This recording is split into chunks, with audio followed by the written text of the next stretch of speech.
दुनिया की सबसे ताकतवर टेबल यानी कि संयुक्त राष्ट्र सुरक्षा परिषद, जहां बैठने के लिए दुनिया के देश तरसते हैं, वहां भारत ने एक बार फिर अपना दावा ठुक दिया है। लेकिन इस बार कहानी में एक जबरदस्त मोड़ है। भारत के सामने चुनौती बनकर खड़ा है ताजिकिस्तान, जिसे पाकिस्तान और ओआईसी का साथ मिला है। मगर रुकिए दोस्तों, असली धमाका तो पाकिस्तान के अंदर से हुआ। पाकिस्तान के सबसे बड़े कूटनीतिक जानकार और भारत में पूर्व राजदूत अब्दुल बासित, जिन्हें भारत की अग्नि 6 से डर लगता है, उसने दुनिया को बता दिया कि जीत तो भारत की होगी। बासित ने खुलेआम कह दिया है कि इस्लामिक देशों का संगठन यानी ओआईसी भी भारत के सामने घुटने टेक देगा और ताजिकिस्तान को अपना नाम वापस लेना ही पड़ेगा। आखिर भारत ने कौन सी ऐसी बिसात बिछाई है कि दुश्मन पाकिस्तान भी तारीफ करने पर मजबूर हो गया? चलिए जानते हैं आज की इस रिपोर्ट में। दरअसल भारत ने यूएनएससी की अस्थायी सीट के लिए अपना पर्चा भर दिया। नियम के मुताबिक एशिया प्रशांत क्षेत्र से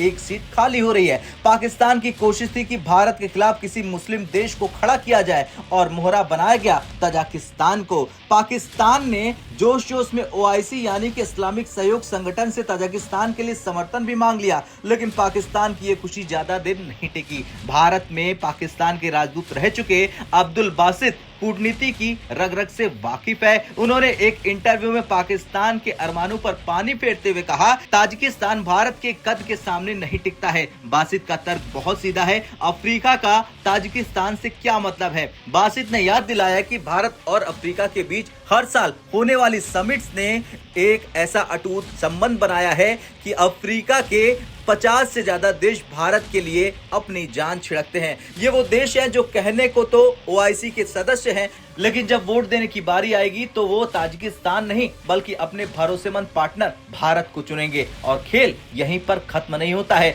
बासित ने एक और ऐसी बात कही जो पाकिस्तान को ही चुप सकती है। भारत और ताजिकिस्तान के रिश्ते बहुत गहरे हैं। भारत वहां एयरबेस तक चलाता है और बासित के मुताबिक भारत बहुत शांति से ताजिकिस्तान को टेबल पर बिठाएगा और कहेगा, दोस्त इस बार तुम पीछे हट जाओ, अगली बार हम तुम्हें सपोर्ट करेंगे। और कूटनीति की भाषा में इसे सर्वसम्मति कहते हैं। अगर भारत ताजिकिस्तान को मनाने में कामयाब रहा तो वोटिंग की नौबत ही नहीं आएगी और भारत निर्विरोध इस सीट पर कब्जा कर लेगा। यानी पाकिस्तान जिस ताजिकिस्तान के कंधे पर बंदूक रखकर चलाने की कोशिश कर रहा था, अब वही ताजिकिस्तान भारत का सबसे बड़ा समर्थक बनकर उभर सकता है। चलिए अब जानते हैं भारत का पलड़ा क्यों भारी है। देखिए, आज का भारत वो नहीं है जिसे दरकिनार किया जा सके।